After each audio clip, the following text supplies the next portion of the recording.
Hey guys, welcome back to Young Americans Abroad, your best place for weekly content on young American soccer players playing overseas. My name is Austin Van Turen.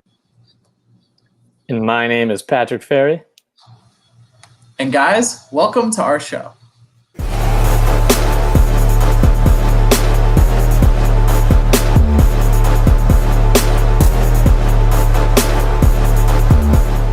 Well, guys, what a weekend it was. A lot of goals, Pat. Also some comeback wins and comeback draws for good results. A lot went on this weekend. Yeah, it certainly wasn't a quiet weekend, Austin, and even back to the previous week, a lot of involvement with the Champions League, and then even a lot of success and victories here, and historic records made. Yeah, very true. We did have some records get made, and it looks like we're really kind of just pushing our limits as a nation abroad, which is really cool. So it was just a fun weekend, wasn't it, Pat? Just to kind of like sit back and watch and really just admire all the players we have at the moment and kind of how far we've come since the Trinidad debacle. Yeah, it really was a good weekend to reflect on it, Austin, especially with we saw a taste of some excitement with the the U.S. camp previously here. Another one coming up, but it's just kind of setting up for really optimistic. We're almost done with this crazy 2020. Hoping the next few years are better, and things are looking pretty bright for Qatar there. Yeah, for sure. And I think with that, we got to talk about today several key USMNT players scoring goals for their clubs. And then American over in the Bundesliga making a huge impact against the German giants over there, Bayern. And also we had a player sub on and have a really good performance in the Netherlands. So all that and more today in this episode. All right, everybody. And to start this exciting episode here, we're heading over to the Premier League with Chelsea. Nice to talk about Christian Pulisic here, for a few episodes. And now want to kind of backtrack here to the previous week with the Champions League game against Sevilla. Where he's able to start, first one in a while.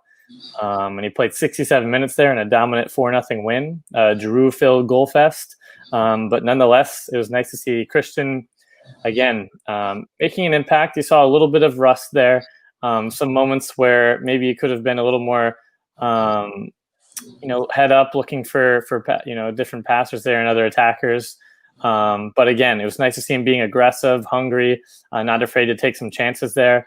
And you certainly saw, some of that come into fruition for the following game there, Austin. But again, just nice to see him, pick up a start there. So again, just going to that next game, most recently this weekend, it was nice to see him finally, put a goal there in the Premier League, and a 3-1 win against Leeds United. So again, he actually came on in the 30th minute for Ziyech, who unfortunately looks like another hamstring injury, which is really unfortunate there. But again, we know that feeling. Know that feeling. I think they were recovering together, Austin. So again, he made some really darting runs there. Taking on players, one-on-one and just looking so potent along with the rest of the Chelsea attack, which has him now in first. But again, just to quickly cover the goal there, we can kind of dissect it after. But it looked like Werner made a nice run down the flank there on the right, full sprint there as well. Kept his head up and looked on the other side of the field in the left wing. Pulisic came out of nowhere, Austin. Probably more than 40, 50 yards, just sprinting by, and I don't even, defenders couldn't do anything because he just snuck right in between the back line. Slotted it home, the icing on the cake for that game. So it was really nice to see him. You could see the passion. He's got that new beard look. He's a man ready for the, that cold British winter and ready to deliver goals there for Chelsea again. Yeah, bearded Pulisic, man. What we kind of came out.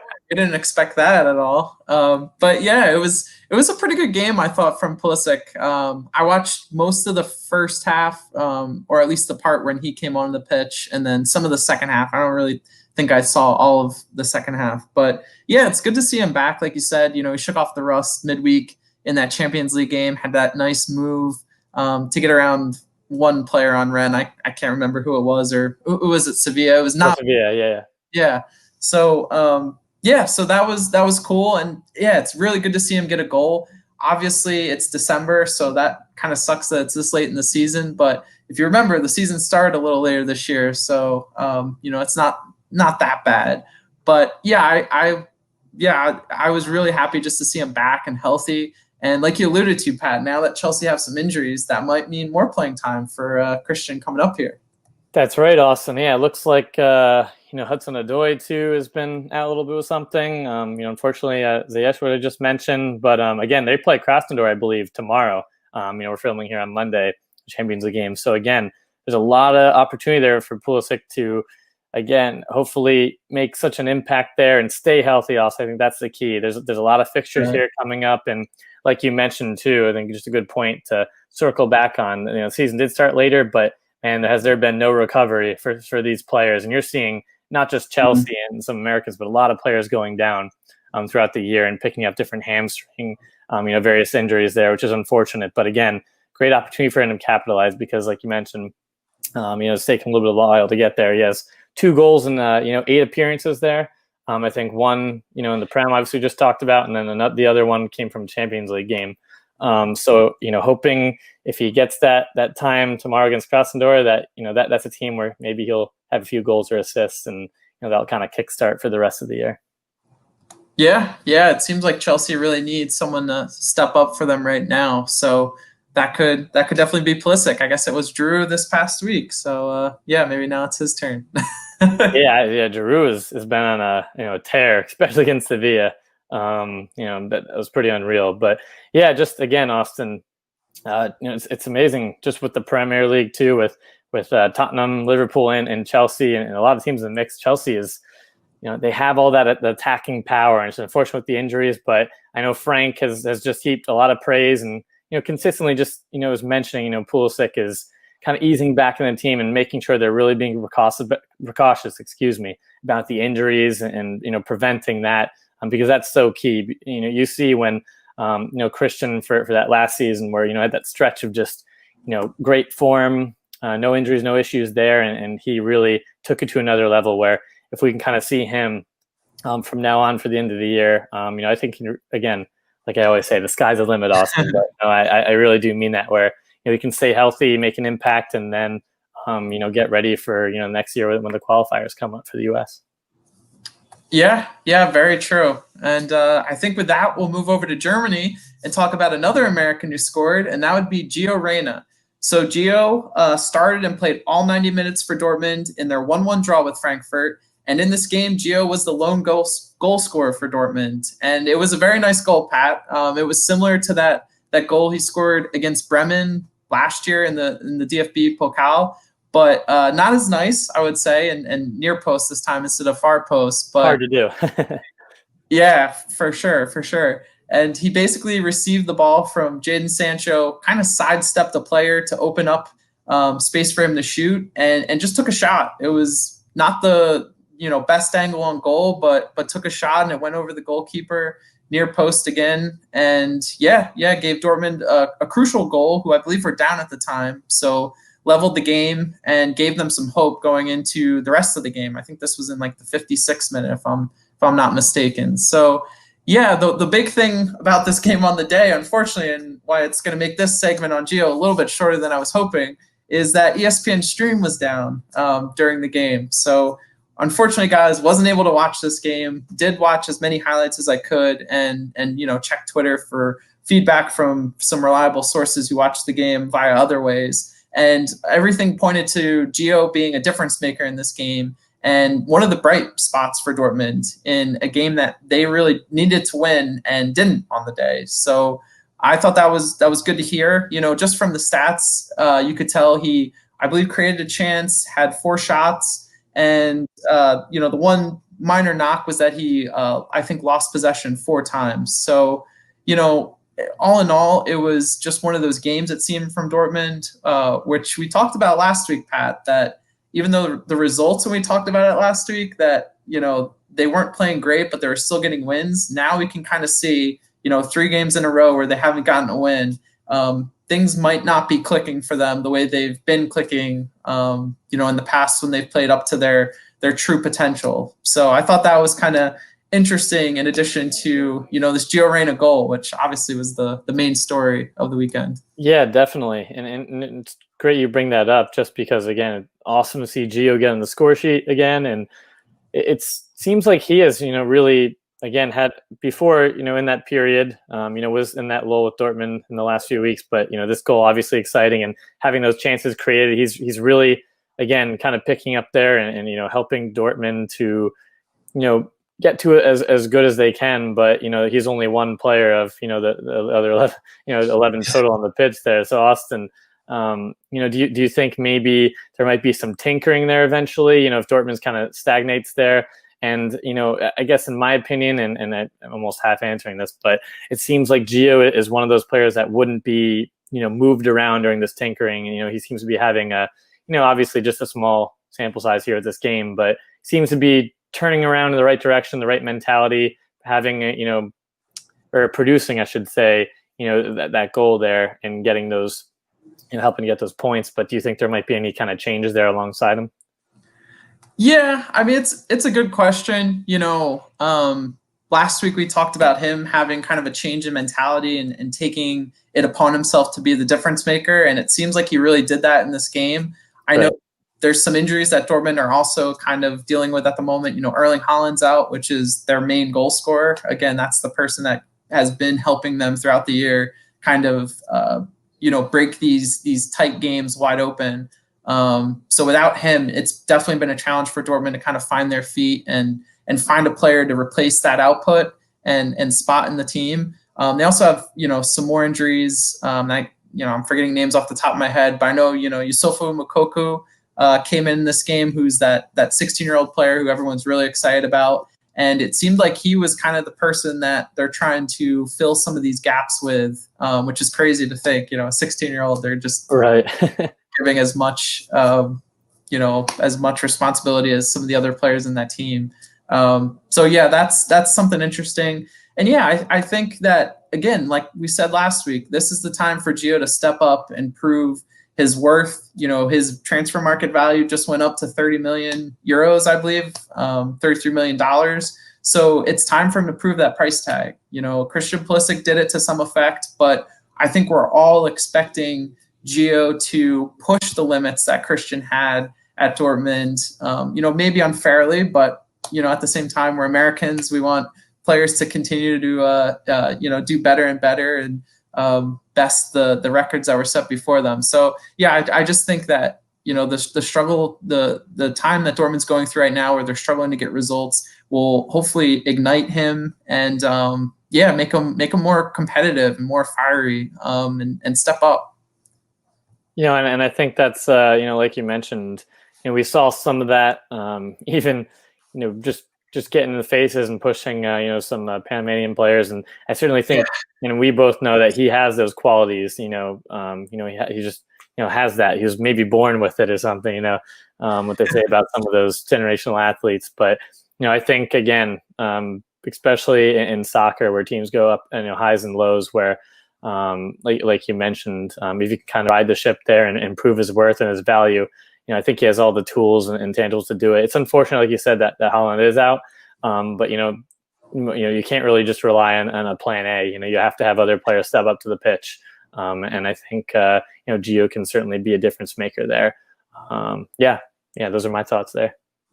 Yeah, no, I agree with that. I think, someone's got to step up in his absence to score goals, and maybe that's Gio Reyna. So, before we move on, I did want to say, like Christian Pulisic, Gio played midweek in the Champions League, started 90 minutes as well on Wednesday against Lazio in Dortmund's 1-1 draw. So back-to-back 90-minute games. It's a lot of playing time.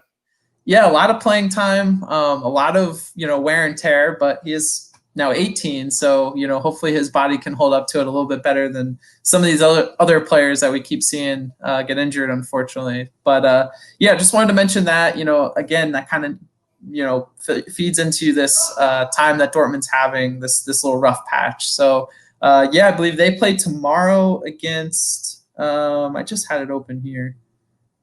Do you know who they play, Pat, off the top? Oh, that is a good question. It's not. Are they in the group with Renee or? It's actually Zenit St. Petersburg. So. Then Dejan Lovren's team there. Yeah, that's true. So I believe they beat Zenit earlier in the season, if I'm not mistaken. I think you're right. 2-0. So yeah, that should be a good game for Dortmund to hopefully rebound. And yeah, who knows? Maybe we'll see Gio start again, play 90 minutes. But let's hope he stays healthy. Yeah, fingers crossed there. Fingers crossed there, Austin. For sure. But yeah, again, it's nice to see. We had Pulisic getting a goal there. Gio, and now kind of moving over to Italy, where some other history was made and a great impact, Austin, with Weston McKennie. So just kind of wanted to backpedal here and talk about that, earlier, just with all, again, this action with Champions League. The weekend games, we have so many Americans performing, we can't skip it. So I want to cover it quickly. And apparently, I didn't get to watch all of this game, but it looked like it was one of his strongest performances, that I saw from different commentators and on Twitter, and doing some research and analyzing their how the midfielders were doing there. So again, I think he had over 80% passing completion there, 68 touches, 8 or 9 duels won, as well as a few tackles and 3 interceptions. So again, McKennie made a huge impact for their strong win against Kiev there midweek. So again, just wanted to at least bring that up before we get to the most exciting historic game here against Torino, Austin. So this past weekend here, he actually didn't start the game, but he came on I think in the 71st minute for a Rabiot. And then maybe just a few minutes later there, 5 minutes or so, he got his first goal for Juventus, and the first American to do it. So again, just to go through that, I believe it was starting off of a short corner, ball ended up back to Cuadrado there, who, again, I think he had 2 assists this game.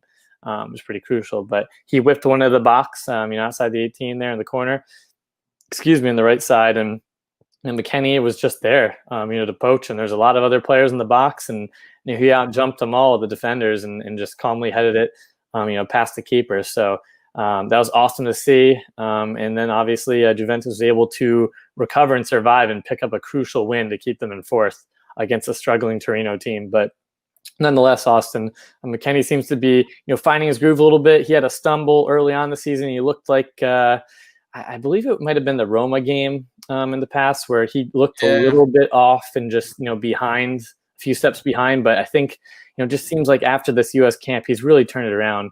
That really kind of invigorated him, I think, being with the national team.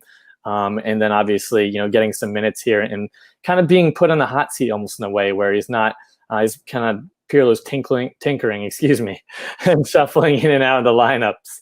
And it's just kind of, I think, putting him, like I mentioned, on that hot seat and really, inspiring him, and a player that's kind of put fight in to, get back that spot.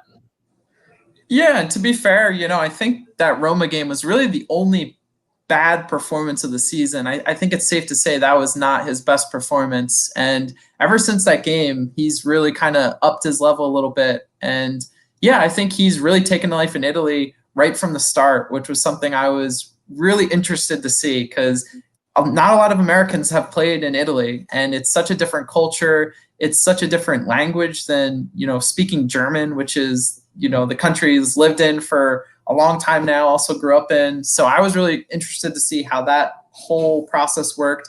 And yeah, it's looking great right now. And like you said, Pat, he was the hero this weekend. He really helped turn the game around for Juventus and showed them that, maybe they couldn't get the win. Yeah, that's right, Austin. Like I mentioned, it was really crucial, for them to get that win there. And the Champions League, obviously, they're doing pretty well. Them and Barca, who have actually a crucial game. Maybe we'll see a, Dest McKennie, the matchup there tomorrow. But again, looks like they're doing all right in the Champions League. But, Serie A, where I believe, they've won 8 or 9 times now. It's a little bit in jeopardy this year with, Conte and Inter playing pretty well, and AC Milan at a whole nother level. I think even Sassuolo's up there. So again, Serie A is getting a little more, competitive there and fierce, and can't forget to, not mention Lazio, even struggling. Atalanta. Yeah, that's right. Napoli. Yeah, so that they're all improving there, Austin, and it looks like Juventus again, like we mentioned at the beginning, is shuffling in some of the old, bringing in new. Pirlo's new, changing up the midfield and the philosophy, and trying to, again, make Juventus stay at that top caliber, but they're not the same team they were when they went to those two back-to-back Champions League finals there. So again, just to highlight quickly the midfield there, Austin, and you can dive into it a little bit. When he did start that past midweek game, they did have a 3-5-2 formation, which hasn't been used in the previous two games. But Chiesa, was out in the flank with McKennie and Ramsey in there, as well as Bentancur and even Sandro, which he played up a little bit, but obviously came back. But for primarily the last few games, especially in Serie A, there it has been a Bentancur, which has been a recurring starter, Rabiot, Chiesa again, like you mentioned, outside, and then Kulusevski, or kind of that Ramsey combination, or in Artur as well. So they have a lot to work with, but it's just kind of interesting to see McKennie being used maybe more as some of those starting more the Champions League games as opposed to Serie A there.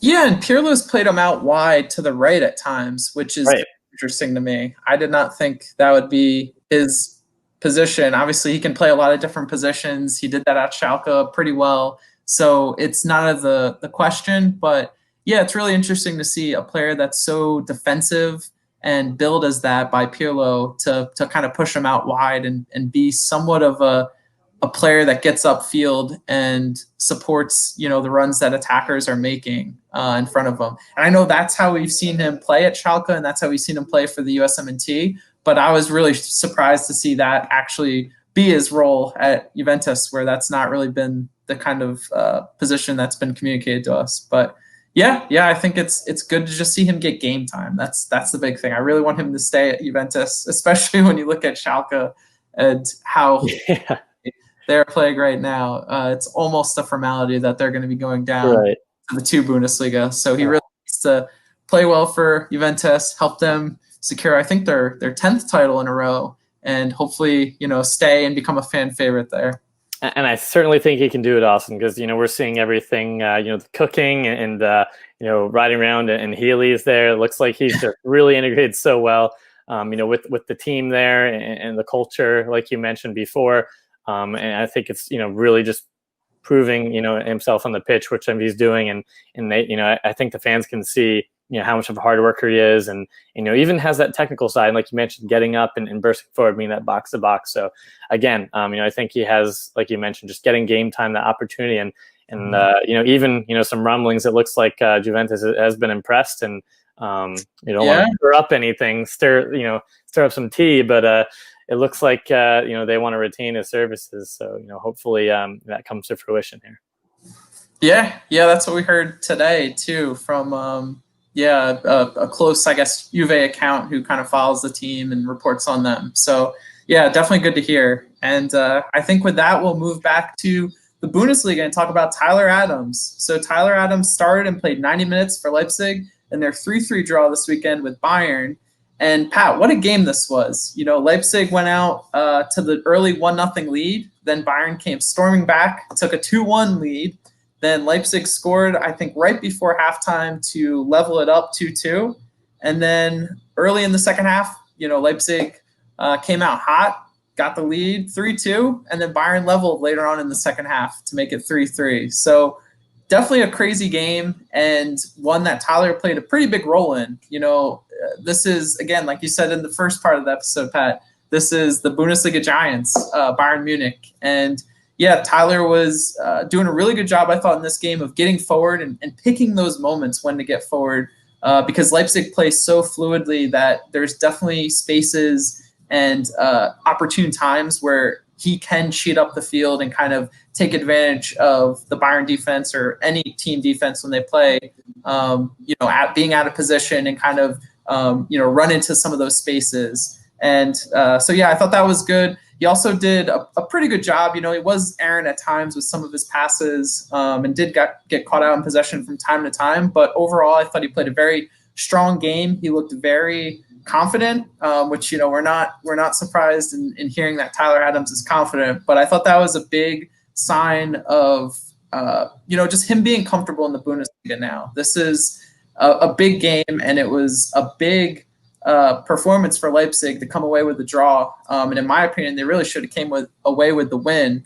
And I thought he didn't waver at all in this game and looked very good. So the other thing that I thought was a pretty cool moment in the game too was when he went up and won a header over Robert Lewandowski. 5'6", maybe 5'7", Tyler Adams. Out jumping, I believe the 6'1" Robert. Yeah, he's a big guy. And it was funny too because Lewandowski went down claiming that Tyler hit him in the head, and Tyler literally just stood over him for a good 10 to 12 seconds with his hand out, like, all right, you're going to get up now? You're going to get up now? And, I thought that was really funny and kind of just shows the competitor that Tyler is. But, yeah, overall it was a good performance from Leipzig, and Tyler continuing to just stick around in that starting lineup. We'll talk about it here in a little bit, Pat, but that's kind of the big thing. He's still in that battle to lock down a starting spot for Leipzig. So I thought in a game where, they really needed to get a result on the field, and Julian Nagelsmann called on him, I thought that was a pretty good sign of intent. So, yeah. No, and I'm glad you mentioned too, just in terms of his mentality and never wavering and stepping up, especially against a team like Bayern Munich, just because, Leipzig has big aspirations, huge goals, and Adams, I know, coming from, back, from Red Bull, over here, it's taken some time to assimilate, but, he's done a great job. He's a great leader, we all know that, but, again, just to see him with the little moments with the Lewandowski and, being more, comfortable and knowing when to go in the challenges and, not get,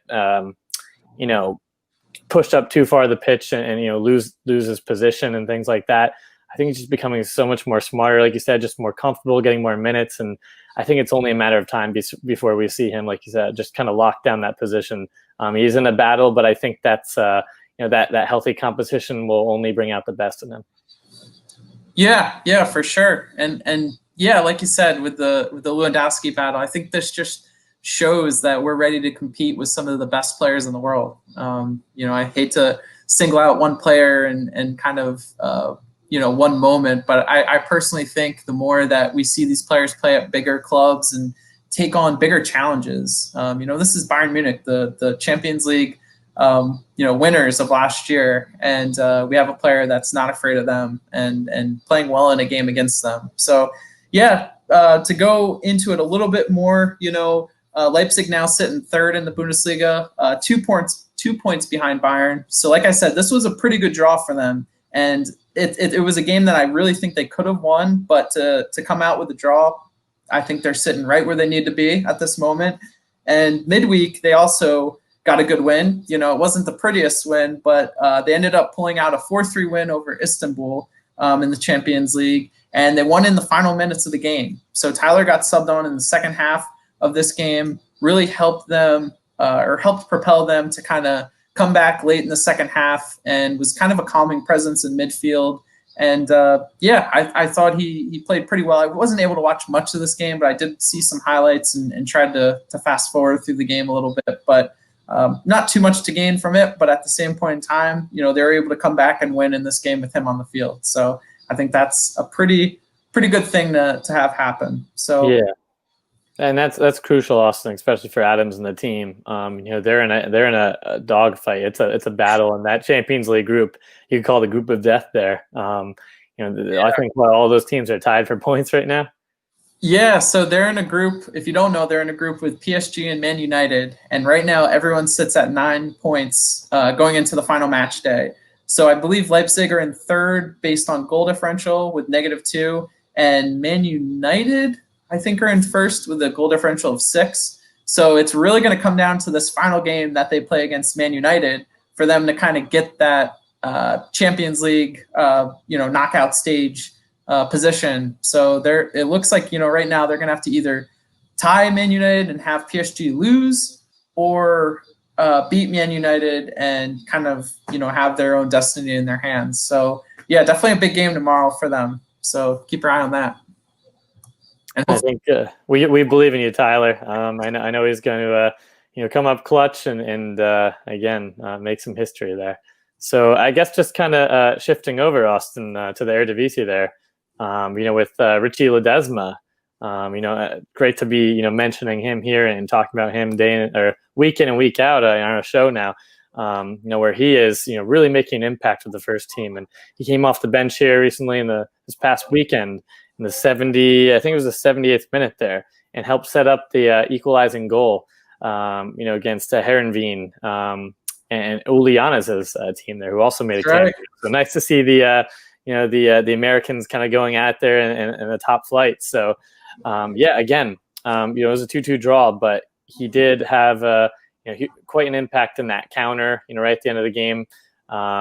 Centered a pass there out in the flank where it was just tipped by the Heerenveen defender, but not enough to make a huge difference. Still in the path, and Joel Perot was able to finish it home, slot it past the keeper. So nice to see him make a huge impact. Really unfortunate, Austin, that does not count as an assist for him on the stat line, but we all know what really kind of made that goal there.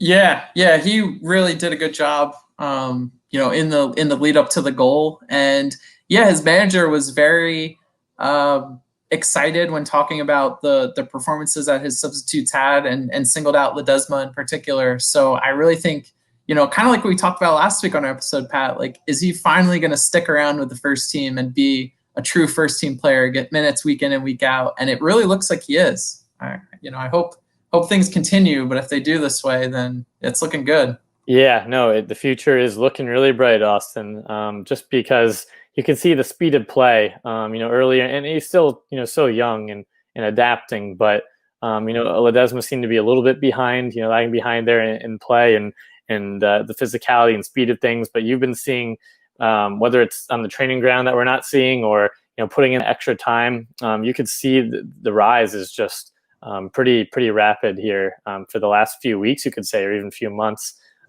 Being part of that US camp, like I keep alluding to with a lot of these players, it just seems like after that point that that we had here, that kind of maybe instilled some more passion in them to bring back to the club, and really, and maybe it's talking with Berhalter or the staff, and back what their goals are, and just kind of reasserting those objectives that they have for themselves. And I know sometimes it can be pretty dejecting, I'm sure, being on the fringe there, sent back to the young or in the B level of the reserves. But I think he, in terms of the speed of play, and just his mentality and how sharp he is on the ball, and putting the ball in the right places, with assists. He seems to be the assist king there, Austin. So I think, mark my words, by, maybe even earlier, but I think, no later than next season, he'll be a, lock starter. Yeah. I really think he's got all the qualities that make, a top 5 league player, in my opinion. So whether it's, at PSV for a few years and then moving on, or kind of getting his opportunity a la Serginho Dest, where he plays, just a season, maybe wins a starting spot here later on in the year, and kind of moves after this year. We'll see. But yeah, I really believe in him, and I think we have a lot to be excited about. So with that, Pat, I guess let's move over now to Quick Kicks. All right, everybody, all you viewers, I think you know what time it is. It's always my favorite time, and I can't wait to dive into this one for you. And I know it's Austin's, and I hope finally it's yours, but it's none other than Quick Kicks. So you could test Dwayne Miller. It's Altidore over the wall, and that one is in! Josie Altidore from a long way out. The opening goal for the United States. All right, everyone, let's start off Quick Kicks now. We're heading over to Fulham with Anthony Robinson, playing the full 90, an unfortunate 2-0 loss to Man City. And going over to Spain, we have Yunus Musa, who started and played 70 minutes in Valencia's 0-0 draw with Eibar. Nice to see Austin. And heading over to Barcelona, Serginho Dest started and played 76 minutes. But unfortunately, Barca's not doing so good in their league, and lost 2-1 to Cadiz. Yeah, and going over to Germany, we have Chris Richards, who subbed on and played the final 6 minutes for Bayern in their 3-3 draw with Leipzig. So good to see Chris get some minutes in a big game. That's awesome. And heading over to France with Lille and Tim Weah. Great to see.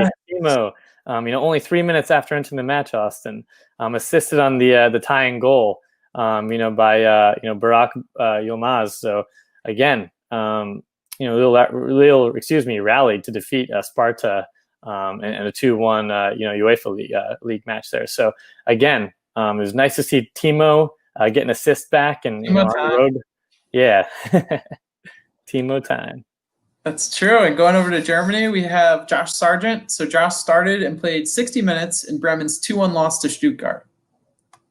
And Conrad De La Fuente, Austin, for Barcelona B there, started the match and played 62 minutes in a 1-0 loss. And going over to Denmark, we have Haji Wright, who started and played 79 minutes and also scored a goal in his team's 2-1 win over Nordsjælland. Yes, and our boy Andrea, goal machine, over the weekend there. They were down against Chievo, and he was able to propel and put in 2 goals in a 3-2 comeback victory. Puts them back in 4th place there. Nice. And Matthew Hoppe subbed on and played the final 26 minutes for Schalke in their 3-0 loss to Leverkusen. So good to see Matt back on the pitch.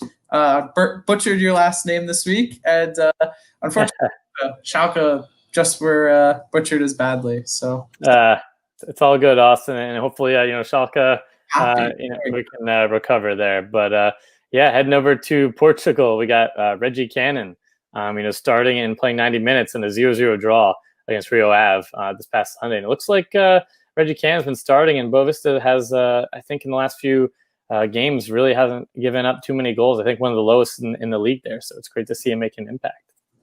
Yeah, and supposedly some other Portuguese teams are interested, like Benfica, Porto, and Sporting. So definitely keep your eye on that. And Uli Yanez subbed on and played the final 19 minutes for Heerenveen in that 2-2 draw with PSV, where Richie Ledezma also played. Yeah, that's right. It's nice to see. And again, Nico Gioacchini with Khan there started and played the full 90 minutes. He actually drew the penalty there too in a 1-1 draw against Renewables. So nice to see Gioacchini, making an impact. Yeah, and going over to Austria with Eric Palmer-Brown, who started and played 90 minutes in Austria Wien's 4-0 loss. So not the best week for Eric. That's tough. That's tough for that result. But, Chris Durkin here, over in Belgium with Sint-Truiden, subbed on in the 70th minute in an unfortunate 1-0 loss. And going over to England, we have our boy Charlie Kelman, made his championship debut, played the final 7 minutes of QPR's 2-1 loss to Brentford, and then this weekend played the final 8 minutes for QPR's 2-0 loss to Huddersfield, but had some really good words from his manager, saying he's a player that has a really bright future, and he's been impressed with his start so far. So, hopefully we see more minutes for Charlie. Only go up there from there, Austin, for Charlie. So that's good. Right. And, heading back to Belgium with Matt Miazga and Anderlecht. Started and played the full 90. So nice to see him being key starter in a 2-2 draw against Zulte Waregem. That's right. And going to Germany, we have Julian Green, who started and played 78 minutes for Greuther Fürth in their 1-0 loss to Heidenheim. And, last but not least here, Sebastian Saucedo, a huge USMNT prospect here, came on in the last 15 minutes to help Pumas complete a massive playoff comeback there, in just his second game after being out a few months with injury. Again, nice to see him make an impact. And I believe, Austin, they're heading now to the finals there, just past the semifinals, and great to see, big things for Sebastian moving forward. So that's all for episode today, guys. Thanks for watching. Make sure you like this video and subscribe to our channel down below. And don't forget, with all these historic moments here and goals and assists, check out our content on Instagram and Twitter. There's a lot to cover, so be on the lookout every day for some great posts there. That's right. We also have a podcast form of this episode, so check Apple Podcasts, Google Podcasts, and also Spotify. And make sure to subscribe to us and leave a review. In Austin, Reyna putting in the goal, Adams putting in some great work there. Nice to see Pulisic, the bearded man, back. But there's been just a lot of activity this past weekend, and I think it's just can only go up from here. How many times can I say it? But I truly believe that with the team here. That's right. It was the first time in history that a player on the U.S. men's national team, players on the U.S. men's national team have scored in England, Germany, and Italy. So pretty cool. Definitely, leading to one thing, Pat, and that one thing is one day we will win the World Cup.